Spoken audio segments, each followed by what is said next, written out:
સિયારામ।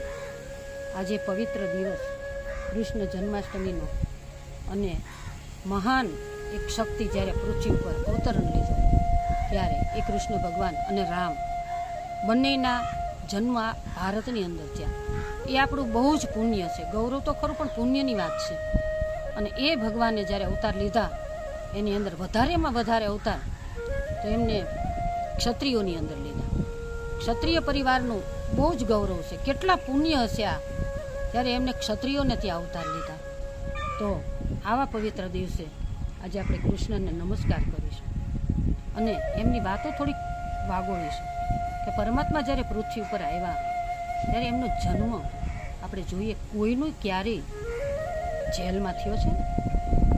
જેલની અંદર કોઈનો જન્મ હોય એવું બને ના, અને એમનો જન્મ જેલનો છે। એક બંધનની અંદર જેનો જન્મ થયો, એક બંધન, અને એ બંધનની અંદર એ જ્યારે જન્મ થઈને એમને જે કાર્ય કર્યું ને એ બંધનમાંથી આખા વિશ્વની અંદર એમનો ડંકો માર્યો, આખા વિશ્વની અંદર એમની સુગંધ ફેલાણી। આજે આપણે જોઈએ તો કોઈ આપણને યાદ કરે છે? એક પેઢી, બે પેઢી, ત્રણ પેઢી, આજે 5-5 હજાર, 10-10 હજાર વર્ષ સુધી જ્યારે એમની ગાથા ગાઈએ છીએ, એ કેટલો એ મહાન એ આપણો ભગવાનનો અવતાર છે। પણ એ અવતારની અંદર આપણે લીલાઓ જોઈએ, ભગવાને શું શું કાર્ય કર્યા, પરમાત્માનું જીવન કેટલું બધું નિખાલસ।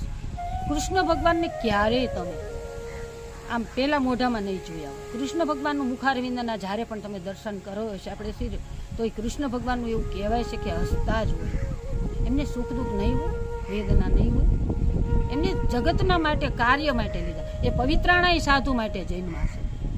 પવિત્ર જ્યારે સાધુ પુણ્ય જ્યારે વધે ને ત્યારે પરમાત્મા આવે, સાધુનું પુણ્ય વધે। આપણે એમ કે બધા મારવા જન્મી ગયા, લ્યો ભગવાન જન્મા પાપ વધ્યું એટલે ના, ગ્લાનિર્ભવતી ભારત।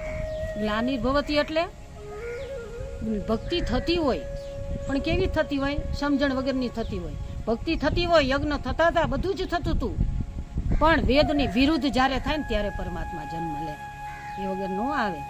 એટલે આ પરમાત્માની બહુ મહાનતા છે। અને એ પરમાત્માએ જ્યારે જન્મ લીધું તો આપણે એમની બહુ જ લીલાઓ વાંચીએ, એમનું જીવન વાંચીએ, એમના ઘણા બધા પ્રસંગો છે એ વાંચીએ। પણ મને તો એવું લાગે છે કે પરમાત્માએ જે અવતાર લઈને જે એક કામ કર્યું છે, જે જગતને ગીતા આપણને જે આપીને પરમાત્માએ, બે જોડ છે એને નમન કરવા જોઈએ। ગીતા જે આપણને આપી અને પરમાત્માએ આખા વિશ્વ ઉપર એક ખૂબ જ આપણી ઉપર એક દયા કરી છે, આપણી ઉપર એક પ્રસન્નતા આપણને દીધી છે કે એ ગીતાને વાંચીએ ને તો માણસ બેઠેલો હોય ને તો ઊભો થાય, ઊભો હોય તો ચાલવા માંડે, અને ચાલતો હોય ને તો દોડવા માંડે। આટલા બધા આશ્વાસનો ગીતાની અંદર આપેલા છે। જીવન જો વાંચવું જોઈએ ને તો ગીતા વાંચો। આપણે ઘણું બધું સાંભળ્યું પણ ગીતાની અંદર જે એમના પરમાત્માએ જે રોલ કર્યો એ પરમાત્માનું બેજોડ એમનું કાર્ય છે, અને ગીતા આપણને મળેલી છે। અને ભગવાનને ગીતાની અંદર એટલું બધું કાર્ય કર્યું છે। આજે આપણે જોઈએ કે કૃષ્ણ ભગવાન હતા એ લોકો તો હતા, રામ હતા એ લોકો તો હતા। આજે ભારતની અંદર કેટલા બધા કાનપુર છે, કેટલા બધા રામપુર છે, એમને એમ થઈ ગયા છે? કાનપુર નામ, રામપુર નામ, આટલી બધી જેની મહાનતા કે ગામો પણ એમના નામે છે। એટલા લોકો તર, એટલો લોકોનો પ્રેમ, એટલો લોકોની અંદર એમની ભાવના કે લોકોની ઉપર એમનો એટલો બધો પ્રેમ। અને કૃષ્ણ એટલે બેજોડ મહાશક્તિ।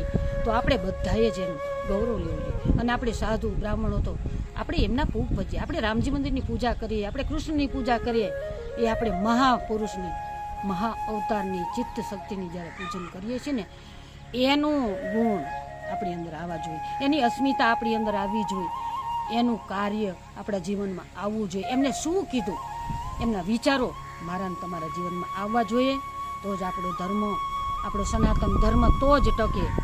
એમને શું કર્યું મારે પણ કરવું જોઈએ। જય શ્રી